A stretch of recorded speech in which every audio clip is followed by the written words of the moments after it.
বন্ধুরা, আমি আপনাদের দেখাতে যাচ্ছি যে কীভাবে এমএস ওয়ার্ডের মধ্যে লেখা সেভ করতে হবে। তো আমি প্রথমে কিছু লিখে নিই।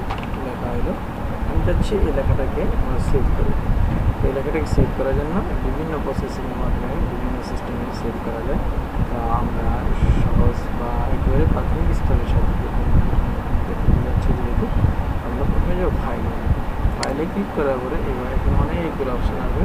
এখানে দেখবেন সেভ নামে একটা অপশান আছে, জানবেন সেভে ক্লিক করার পরে এরকম আসবে।